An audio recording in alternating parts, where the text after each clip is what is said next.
તો નમસ્કાર ગુજરાત, સ્વાગત છે ફરી એકવાર આપનો આજના તાજા નવા હવામાન સમાચારની અંદર. એક સાથે ભારત ઉપર બે મોટી સિસ્ટમો એક્ટિવેટ થઈ ગઈ છે અને ગુજરાત નજીક આવી ગઈ છે મોટી સિસ્ટમ વેસ્ટર્ન ડિસ્ટર્બન્સની.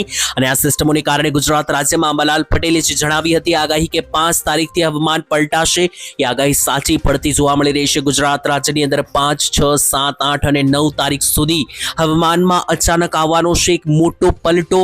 ગરમીથી તો લોકોને રાહત મળવાની છે, પરંતુ કરા સાથે વાવાઝોડા સાથેના વરસાદોની આગાહી કરવામાં આવી છે.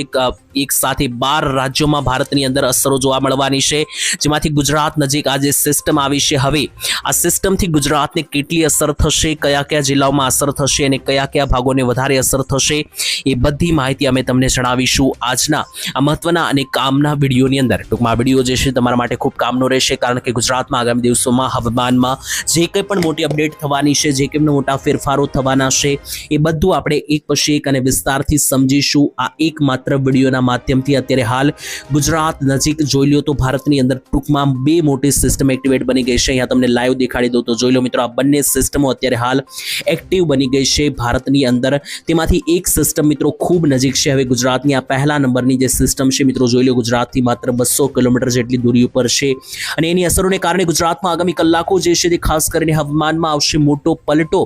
હવામાન કઈ રીતના પલટાશે, કેવું વાતાવરણ ઊભું થશે, કમ્પ્લીટ માહિતી જણાવીશું આજના આ વિડીયોની અંદર. અને સાથે કેટલાક ફોટા, કેટલાક નવા વિડીયો પણ સામે આવી રહ્યા છે, તો એના માધ્યમથી પણ આપણે સમજીશું. આજના સમાચારમાં ખૂબ જ વ્યવસ્થિત રીતે વાત કરવાની છે. સાથે વાવાઝોડાને લઈને પણ એક જે નવી અપડેટ આવી રહી છે કે 15 તારીખ આસપાસ એક નવું ચક્રવાતી સિસ્ટમ જે છે તે ક્યાંક ને ક્યાંક બનતી જોવા મળી રહી છે, તો એ કઈ છે તેના વિશે પણ વિસ્તારથી સમજીશું. સાથે મિત્રો 15 તારીખ આસપાસ અરબ સાગરની અંદર એક મોટું વાવાઝોડું બનતું જોવા મળી રહ્યું છે અને એ વાવાઝોડાને કારણે ગુજરાત રાજ્ય પર એની મોટા પાયે અસર થવાના અહેસાર સામે આવી રહ્યા છે. ત્યારે અગાઉ તમામ લોકોને માહિતી ખબર હોવી જોઈએ, એટલા માટે આજના આ વિડીયોની અંદર આપણે વિસ્તારથી સમજીશું એ બધા પોઈન્ટ વિશે. પરંતુ એની પહેલા વિડીયો શરૂ કરીએ પહેલા હું તમને એક ટૂંકમાં એક મોટી લિસ્ટ જણાવી આપું, મોટી, જેથી કરીને તમને ખબર પડે કે વિડીયોમાં આપણે કયા કયા મુદ્દાઓ જે છે તે વિસ્તારથી સમજવાના છે. સૌથી પહેલા તો મિત્રો હું તમને આખી કમ્પ્લીટ સિસ્ટમ સમજાવીશ કે જે અત્યારે નજીક આવી રહી છે અને 5 થી લઈને 9 તારીખ વચ્ચે જે ગુજરાત ઉપર જે સિસ્ટમ વધારે નુકસાન પહોંચાડવાની છે તેના વિશે સમજીશું વિસ્તારથી. બીજા નંબરે મિત્રો વાવાઝોડાને લઈને ખૂબ જ મોટી અપડેટ આવી રહી છે. વાવાઝોડું ગુજરાતમાં દર વર્ષે ચોમાસા પહેલા જોવા મળે છે અને આ વર્ષે પણ 15 તારીખ આસપાસ આવતું જોવા મળી રહ્યું છે. તમને સમજાવીશ અને એકદમ ગુજરાત પાસેથી નીકળવાનું છે, તો એટલા માટે પણ ખતરો વધી રહ્યો છે. ત્રીજા નંબરે જાણીશું વરસાદ કયા કયા ગામડામાં આવશે. જે મિત્રો મેં તમને માહિતી આપી સિસ્ટમ અત્યારે 5 થી 9 તારીખ વચ્ચે, એને કારણે વરસાદ કયા કયા ગામમાં આવી શકે, એક ગામના નામ સાથેની અપડેટ આપવામાં આવશે. અને ત્યાર પછી સૌથી છેલ્લે ચોથા નંબર ઉપર ઉનાળાને લઈને અને ગરમીને લઈને પણ કેટલીક નવી અપડેટ આવી રહી છે. બધી માહિતી જાણીશું આજના આ મહત્વના અને કામના વિડીયોની અંદર. ટૂંકમાં આ વિડીયો જે છે તમારા માટે ખૂબ કામનો અને જરૂરી બનશે, કારણ કે એકમાત્ર વિડીયોના માધ્યમથી તમને આ મિત્રો કમ્પ્લીટ માહિતી જે છે તે મળી જવાની છે, 4 માહિતી. તો મિત્રો બધી માહિતી મેળવવા માટે વિડીયોમાં છેલ્લે સુધી જોડાયેલા રહેજો. સાથે અમારી આ સરસ મજાની ચેનલ શું માહિતી ગુજરાતની સબસ્ક્રાઇબ નથી કરી તો મિત્રો આ ચેનલ અત્યારે હાલ સબસ્ક્રાઇબ કરીને વિડીયો લાઇક કરી દેજો, જેના માધ્યમથી તમને દરરોજના હવામાન સમાચાર સૌથી પહેલા ગુજરાતી સરળ દેશી ભાષામાં આ ચેનલના માધ્યમથી મળી જશે. તો ચાલો મિત્રો વિડીયોની શરૂઆત કરી લઈએ. સૌથી પહેલા સિસ્ટમ સમજી લઈએ અને ત્યાર પછી વાત કરીશું આગળ. તો અત્યારે હાલ ભારતમાં સિસ્ટમ નજીક આવી ગઈ છે. એક મિત્રો જોવા જઈએ તો એક નાની સિસ્ટમ છે અને બે મોટી સિસ્ટમ છે. આમ જોવા જઈએ તો ઘણી બધી નાની સિસ્ટમો છે, પરંતુ એક નાની સિસ્ટમ જે ગુજરાત ઉપર છે વધારે અસર કરશે. તો ટૂંકમાં 3 સિસ્ટમ અત્યારે હાલ એક્ટિવ દેખાઈ રહી છે. અહીંયા તમને દેખાડી દઈએ તો જોઈ લો મિત્રો, આ લાઈવ તમે 3 સિસ્ટમ જોઈ રહ્યા છો. એમાંથી મિત્રો આ જે પહેલા નંબરની સિસ્ટમ છે ખૂબ નાની છે, બીજા નંબરની અને ત્રીજા નંબરની સિસ્ટમ મોટી છે. પહેલા નંબરની સિસ્ટમ નાની હોવા છતાં પણ ગુજરાતને વધારે અસર કરશે, કારણ કે ગુજરાત ઉપર અત્યારે હાલ રહેલી છે. ત્રીજા નંબરની મિત્રો આ જે બંગાળની ખાડીની સિસ્ટમ છે એ મિત્રો ગુજરાતમાં વધારે કોઈ અસર નહીં કરે, એને કારણે એ સિસ્ટમને કારણે માત્ર ગુજરાતમાં પવનો જોવા મળશે.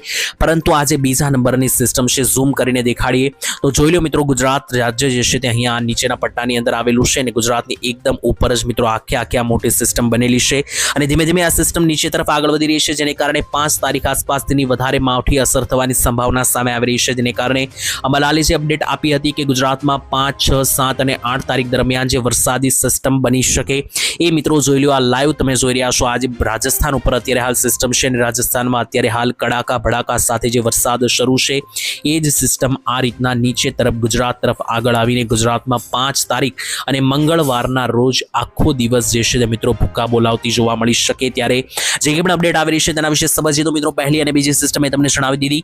આજે મિત્રો અહીંયા દૂર રહેલી સિસ્ટમ છે, અહીંયા હાલ આ મિત્રો બંગાળની ખાડીની સિસ્ટમ છે, તેને કારણે બિહાર અને ઝારખંડમાં અત્યારે તોફાન સાથે વરસાદ શરૂ છે, પરંતુ એ ગુજરાતથી ઘણી દૂર છે, જેથી તેને કારણે કોઈ મોટી અસર તો જોવા નહીં મળે, પરંતુ પવનો ચોક્કસ જોવા મળશે। જ્યાં મિત્રો અત્યારે એક સાથે જે આ બબે ત્રણ સિસ્ટમો ઊભી થઈ ગઈ છે, તેને કારણે ભારે પવનો અને તોફાન સાથેના પવનો જોવા મળી શકે। અચાનક વાતાવરણમાં જે આ પલટો આવવાની સંભાવના છે, એની કારણે પહેલા તો તમને તડકામાંથી અને બીજા નંબરે ગરમીમાંથી એક સારી એવી રાહત પણ જોવા મળવાની છે, કારણ કે લોકો ત્રાહિમામ પુકારી ચૂક્યા છે લાંબા ગાળાની ગરમીથી। છેલ્લા ઘણા સમયથી મિત્રો ગરમી જે છે ખૂબ જ વિકરાળ પડી રહી છે, લોકો એનાથી હવે કંટાળી ચૂક્યા છે, તો ગરમીથી એક મોટા પાયે રાહત મિત્રો તમને જોવા મળી શકે, કારણ કે આ જે સિસ્ટમો સમજાવી એ ખૂબ નજીક છે। એમાંથી એક સિસ્ટમ તો મિત્રો અત્યારે હાલ ગુજરાત ઉપર એક્ટિવ છે, લાઈવ તમને દેખાડી દે એના વાદળો તો જોઈ લો મિત્રો। સૌરાષ્ટ્રની અંદર બોટાદ, અમરેલી અને ભાવનગર જિલ્લા આસપાસ, સુરેન્દ્રનગર જિલ્લા આસપાસ આ સિસ્ટમના વાદળો અત્યારે આવી પણ ગયા છે, અને આવનારી કલાકોમાં ઉપર રહેલા જે આ મોટા વાદળો છે એ પણ નીચે ધીમે ધીમે જેમ જેમ ગુજરાત તરફ આગળ વધશે એમ ગુજરાતમાં માવઠાની સિસ્ટમોની કારણે વરસાદ પડી શકે। ટૂંકમાં જો તમને આ બધી વસ્તુ ના સમજાણી હોય તો સરળ ભાષામાં તમને કહું તો 5 તારીખથી 9 તારીખ અચાનક હવામાન પલટાશે। મુખ્ય કારણ છે આ બે મોટી સિસ્ટમો કે જે ગુજરાત તરફ આગળ વધી શકે, અને જો આગળ ના પણ વધે તો તેને કારણે તેની અસરો જે છે તે ગુજરાત સુધી પડી શકે। એને કારણે પવન સારો રહેશે, ગરમીમાં ઘટાડો થશે, થોડી ઘણી ઠંડક મળશે, અને વરસાદ જે છે તે છૂટો છવાયો પડશે। હવે વરસાદ કેટલો પડશે, કઈ રીતનો પડશે અને કયા કયા ગામમાં પડશે એ માહિતી તો આપણે આ સિસ્ટમ જ્યારે નજીક આવશે ત્યારે આવતીકાલના વિડીયોમાં વિસ્તારથી સમજાવીશું, પરંતુ અત્યારે એટલું કહી શકીએ કે વરસાદ જે છે તે એકદમ મિનિમલ જોવા મળી શકે ગુજરાતમાં, એટલે કે કોઈ એટલા બધા ભયંકર કે વધારે વરસાદ તો નહીં રહે, પરંતુ ઝાપટા સ્વરૂપે મામૂલી વરસાદો જે છે તે તમને પડતા જોવા મળી શકે। એની સાથે હવે મિત્રો એક બીજી વાવાઝોડા વિશે પણ મારે તમને કામની અને જરૂરી અપડેટ આપવાની છે, આપી દઉં ત્યાર પછી આગળ વધીએ તો 15 તારીખ આસપાસ ગુજરાત નજીક આવી રહ્યું છે સૌથી મોટું અને ખતરનાક વાવાઝોડું। અને મિત્રો છેલ્લા 3-4 વર્ષથી જો તમે અમારા વિડીયો જોતા હોય તો તમને આઈડિયા હશે કે દર વર્ષે એવું બને છે કે ચોમાસું શરૂ થાય એની પહેલા એક મોટું વાવાઝોડું મે મહિનામાં આવતું હોય છે, અને 10 થી 15 તારીખની વચ્ચે જ આવતું હોય છે, અને અત્યારે પણ મિત્રો આગાહી સાચી પડતી જોવા મળી રહી છે। જોઈ લો આ મિત્રો મોટું વાવાઝોડું જે છે તે અત્યારે હાલ 15 તારીખ આસપાસ બનતું જોવા મળી રહ્યું છે, ને અહીંયા લાઈવ મિત્રો તમે આ લોકેશન જોઈ લો। આ જે લોકેશન છે મિત્રો છે બીપરજોય વાવાઝોડાનું લોકેશન। આજથી 3 વર્ષ પહેલા 2023ની સાલમાં જે આવ્યું હતું બીપરજોય વાવાઝોડું, એ જ લોકેશન ઉપર અત્યારે હાલ પણ મિત્રો આ વાવાઝોડું જોવા મળી રહ્યું છે। આ વાવાઝોડું 15 થી લઈને 18 તારીખ આસપાસ બનતું જોવા મળી રહ્યું છે, અને ગુજરાતથી કેટલું દૂર છે એ પણ તમે અહીંયા લાઈવ જ માપી શકો, કારણ કે અહીંયા મિત્રો ઉપર આપણું આ ગુજરાત રહેલું છે, નીચે આ વાવાઝોડું છે, બંને વચ્ચેનું અંતર જે છે તે મિત્રો હદ મારીને 500 કિલોમીટર જેટલું હશે। એટલે કે મહારાષ્ટ્રથી કટોકટ મિત્રો આગળ વધીને આ વાવાઝોડું આગળ વધતું જોવા મળી રહ્યું છે। અત્યારે હાલ તો મિત્રો આ વાવાઝોડું ગુજરાતની એકદમ પાસેથી નીકળતું જોવા મળી રહ્યું છે, પરંતુ જ્યારે વધારે નજીક આવશે ત્યારે પ્રોપર આપણને ખબર પડશે કે કઈ દિશા પકડશે, કઈ બાજુનો ટર્ન લેશે। એની માટે તો 15 તારીખ નજીક આવશે ત્યારે આપણે વિડીયો બનાવીશું, પરંતુ અત્યારે આગોતરું એંધાણ તમને એટલા માટે આપી રહ્યો છું કારણ કે સિસ્ટમ સેટેલાઇટ ડેટામાં આ માહિતી મળતી જોવા મળી રહી છે કે અરબ સાગરમાંથી આગળ વધી રહેલું આ વાવાઝોડું દર વર્ષની જેમ આ વર્ષે પણ મે મહિનાના વચ્ચે આવતું જોવા મળી રહ્યું છે। તો 15 તારીખ આસપાસ જે છે તે તૈયારીમાં રહેજો વાવાઝોડાની, કારણ કે મિત્રો અંબાલાલ પટેલે પહેલા પણ આગાહી આપી હતી, અને આગાહી જે છે તે સાચી પડતી પણ જોવા મળી રહી છે। આ લાઈવ ફોટો મિત્રો વિન્ડી એપ્લિકેશનના માધ્યમથી તમે પણ ઘરે બેઠા જોઈ શકશો કે આ સિસ્ટમ વાવાઝોડાની જે છે તે 100% બનતી જોવા મળી રહેશે। અને બીજા નંબરે મિત્રો અત્યારે હાલ મેં તમને બે સિસ્ટમ જણાવી, એના વિશે પણ આ ફોટો તમે લાઈવ અહીંયા જોઈ શકો તો તમને સરળતાથી સમજાશે કે બે મોટી સિસ્ટમ આ બની ગઈ છે। બંને સિસ્ટમો બનવાને કારણે ગુજરાત ઉપર હવે ખતરો વધી રહ્યો છે, અને આ સિસ્ટમને કારણે પવન અને બીજી સિસ્ટમને કારણે વરસાદ જોવા મળી શકે। તો એક સિસ્ટમ ગુજરાતમાં પવન માટે અને બીજી સિસ્ટમ ગુજરાતમાં વરસાદ માટે જે છે તે આગળ વધી શકે, અને એની અંદર ટાઈમ પણ પહેલા પણ જણાવ્યો હતો, અને ફરીથી જણાવી દઉં 5, 6, 7, 8 તારીખ, અને જેમાં પણ 5 તારીખ બુધવારથી મંગળ બુધવારથી શરૂઆત થતી તમને જોવા મળી શકે। તો આ માહિતી થઈ ગઈ વરસાદને લઈને, વાવાઝોડાને લઈને। હવે હું તમને અપડેટ આપું થોડી ઘણી ગરમીને લઈને, અને ત્યાર પછી મારે તમને થોડી ઘણી અપડેટ હવે વરસાદ વિશે પણ આપવી પડશે। તેની પહેલા ગરમીથી લોકો જે છે તે મિત્રો ખૂબ કંટાળ્યા છે, અને આજે પણ ગુજરાતમાં હચમચાવનારી ગરમી રહી છે। 5 તારીખથી મિત્રો ગરમીની અંદર જે છે તે હજુ પણ ગરમી જોવા મળી રહી છે, પરંતુ 6 તારીખથી એક નોંધપાત્ર ઘટાડો થતો તમને જોવા મળી શકે, કારણ કે ગુજરાતમાં મિત્રો ગરમીનું મુખ્ય કારણ એ છે કે અત્યારે હાલ ગુજરાતમાં જે છે તે ખાસ પીક ઉનાળો ચાલી રહ્યો છે। અને તમને જણાવીએ તો 5 તારીખથી 8 તારીખ સુધીની મિત્રો જે આ વરસાદની સિસ્ટમ છે તેને કારણે ગરમીમાં સિસ્ટમમાં એક મોટો ઘટાડો જે છે તે થતો એટલા માટે જોવા મળી શકે કારણ કે પવનો ફૂંકાવાની પૂરેપૂરી સંભાવના છે અને ભારે પવનો દરિયાકાંઠેથી આવવાને કારણે ગરમીમાં ખૂબ ઘટાડો થતો તમને જોવા મળશે. પરંતુ વળીથી 12 તારીખ આસપાસ એક નવો ગરમીનો પાછો રાઉન્ડ જોવા મળી શકે. તો હજુ એવું નથી કે ઉનાળો પૂરો થઈ ચૂક્યો. લા નીનોની અસરને કારણે ગરમી જે છે તે આ વખતે ગુજરાત ઉપર ખૂબ વધારે રહેવાની છે. તો આ માહિતી થઈ ગઈ ગરમીને આધારે.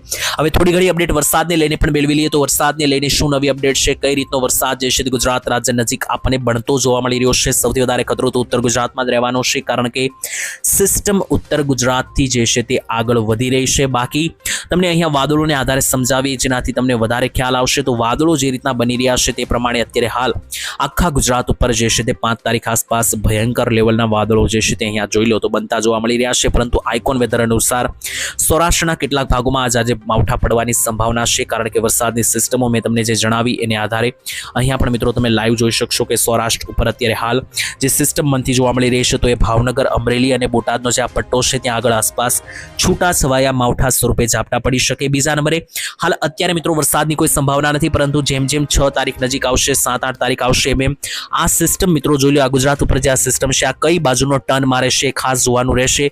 જો આ સિસ્ટમ નીચેનો ટર્ન લેશે તો એ સીધી ગુજરાત ઉપર આવશે કારણ કે નીચે જે છે તે અહીંયા સીધું આપણું ગુજરાત રહેલું છે તો વધારે અસર કરશે.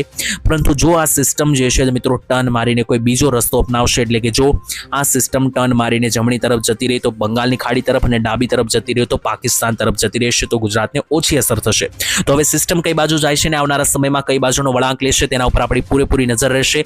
પરંતુ મોટી મોટી માહિતી તમને જણાવું તો ઉત્તર ગુજરાતમાં વધારે અસર કરી શકે, મધ્ય ગુજરાતમાં પણ અસર કરી શકે, દક્ષિણ ગુજરાતમાં ઓછી અસર કરી શકે કારણ કે ખૂબ જ વધારે દૂર દેખાઈ રહી છે. પરંતુ વિસ્તારથી માહિતી જો તમારે જાણવી હોય અને પાક્કી માહિતી જાણવી હોય તો આ ચેનલ સાથે જોડાયેલા રહેજો. સબસ્ક્રાઇબ કરીને આવતીકાલના વિડીયોમાં આપણે પ્રોપર માહિતી આપશું જો સિસ્ટમનો નવો વળાંક આવશે તો. સાથે 15 તારીખવાળા વાવાઝોડા વિશે મેં તમને જે અપડેટ આપી એના વિશે પણ જ્યારે મિત્રો એ બાબત નજીક આવશે ને પ્રોપર માહિતી જ્યારે પ્રોપર ટ્રેક સામે આવશે ત્યારે એના ઉપર પણ માહિતી આપીશું. તો આજ માટે આટલું જ રાખીએ છીએ. તમે કયા ગામથી આ વિડીયો જોયો, તમારા ગામનું નામ શું છે કોમેન્ટમાં લખી દેજો. વિડીયો લાઇક કરી દેજો. ફરી એકવાર મળીશું આવતીકાલે એક નવા હવામાન સમાચારમાં. ત્યાં સુધી રજા આપશો.